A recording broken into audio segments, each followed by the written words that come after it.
2025, I've been struggling with three main problems. I lack the confidence of speaking Turkish, weight fluctuations, and making YouTube videos, a problem that I hope we're solving right here and right now. The interesting part is that all these problems are interconnected, and by solving the first one, I also figure out a way of solving the other two. I've been learning Turkish for 2.5 years, and to this day, I still do not speak it well. In fact, I still speak like Tarzan. Az zor. Çünkü genellikle kitap okumak çok zor. İngilizce'de başlangıçlar çok zor. Kelimeler çok fazla. Wait, let me try to say this. Tamam. It's gonna be tough. Bildiğim, I want to say there's a lot of words that I don't know. So I can say çok fazla kelime var, but how do you say that I don't know is bildiğimin something. Şimdi. But the real issue here was not actually whether I can speak Turkish fluently or not. The real issue is why I refused to speak Turkish when I knew perfectly well that I had to speak Turkish in order to speak Turkish well. I simply had to go to the root cause of the reason why I did not want to speak Turkish. I'd been listening to a lot of podcasts, and I can understand now podcasts, complex podcasts about whatever topic. But I remember that more or less a year and a half ago, when I tried to string a sentence together, I just found out that I could not. So I can't string a sentence together, but at the same time, I can understand complex podcasts. Something is wrong here. Merhaba, nasılsın? İyiyim, teşekkürler. Az önce pencereden bir kedi gördüm. Çok sakin duruyordu. Sen yoğun bir günde nasıl sakin olursun? So this is already a bit complicated. So let's see the translation and let's see what it says. İyiyim, teşekkürler is like, I'm good, thanks. That's the part I've got it. I just saw a cat through the window. It was very calm. How do you stay calm on a busy day? It's a very strange way to start a conversation. I didn't expect that, but let's go with the flow. So I don't know exactly how to talk about cats. I know how to maybe introduce myself. So what I'm going to do, I'm just going to reply this. İyiyim, teşekkür ederim. Bugün dil hakkında konuşmak istiyordum. Let's see if he understood what I said. Hangi dili konuşmak istiyorsun? So, just asking me, how many languages do you want to speak? Let's see if this is true. Let's click on this. Which language do you want to speak? I am scared of speaking because I have a big looming perfectionist in my head constantly telling me that if I speak Turkish, I'm going to get criticized. I'm going to make a fool out of myself. And the reason why this is probably because of the relationship I had with my father. My father always wanted me to be the best of the best of the best of the best. And that kind of put a little bit of pressure on me to perform, right? When I speak a foreign language, I always feel like I have to perform somehow. Your kids are soft. You lack discipline. Basically, I started talking to myself and talking to AI. In particular, I've been speaking with ChatGPT and also with Lingua that would give me feedback. Alors, tout d'abord, parlons petit déjeuner. En Italie, on commence avec un cornetto, léger, parfait, avec un café. Tandis qu'en France, c'est quoi? Une baguette dure comme un bâton de marche? Hey, ich bin echt sauer und total fertig, Mann. Ach du meine Güte, das klingt ja gar nicht gut. Was ist denn passiert? In meinem letzten Video, wo ich in 8 Sprachen gesprochen habe, hat jemand kommentiert, dass mein Deutsch zum Kotzen ist. Kannst du dir vorstellen? Boah, was für ein Idiot. First of all, they would not judge me. Second, they would give me feedback. And I would get into the habit of speaking every day, and I would do 3 rounds. So first, I would talk, focusing on the message. For example, I would choose something that I would really like to talk about. I would talk about it. I would get feedback. I would implement the feedback immediately, and then I would do it one more time. So that would be 3 rounds, right? Imagine you want to talk about what happened yesterday, or maybe something that really interests you. In my case, that would be, for example, why I started learning Turkish. I will stumble and mumble and struggle at the beginning, but then little by little, I would get all the pieces together, and then I would again do 3 rounds, and that would give me a sense of accomplishment because I would talk about something I like, I would get feedback, and I would actually be speaking. And I started doing this every single day. By doing that every single day, I realized that the one thing I needed was just to put a small notebook on my desktop that would remind me of speaking.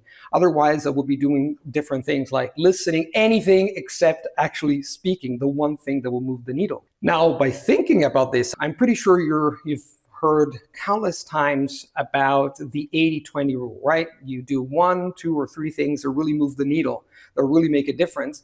But then you would brush it aside and say, okay, well, that's cool. But what does it really mean? Well, it means that in my case, for example, with Turkish, it means that I started doing the one thing that I needed to do, which was speaking for 15 minutes a day. And that really made a difference in terms of speaking, because now not only have I started speaking every day, but I also hired a tutor, and I literally faced the fear of speaking with a human being head on, and now I'm communicating. Bence yani digital devices çok faydalı ama aynı zamanda e, bence çoğu insan kullanmıyor paper. How do you say? They don't use it anymore. They don't use it Artık kağıt pek Evet. kullanmıyor insanlar. pek Evet. kullanmıyor. Of course, my Turkish is not that great yet, but that doesn't matter at all because I shattered the fear of actually speaking Turkish. By looking at what happened with Turkish and by looking also at the other problems that I had, namely, overeating, my weight fluctuations, and also thinking about why I would procrastinate with my YouTube videos, I used a couple of things I've learned and I apply them to these areas of my life. And a lot of things changed. So, for example, when it comes to overeating, when it comes to my weight problems, as of now, I lost 10 kilos with respect to last year, and I feel so much better. The main reason is I eat too much, right? Duh, you say duh. But the real thing was that in reality, it was not overeating during the whole day. The bottleneck was actually at night. I would open the fridge, zombie mode, literally, and I would empty everything that was in the fridge.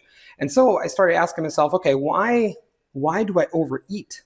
So I would finish my work session, and then I would start binge watching YouTube videos and the news and Netflix series and shows to compensate for some stress that I've been accumulating, and that put my mind in overdrive, and that is why I started eating too much. Basically, the system to overcome the problem of eating at night was simply to keep my fridge empty. I started going to the supermarket and buying only the things I would eat, strictly the things I would need for the day, during the day. And that solved a lot of problems. And that is also has to do with the 80-20 rule in this case, because 20% of the action, that one thing of keeping the fridge empty, had a snowball effect, and I lost 10 kilos. I did other things as well, but I mainly lost 10 kilos because of that one decision.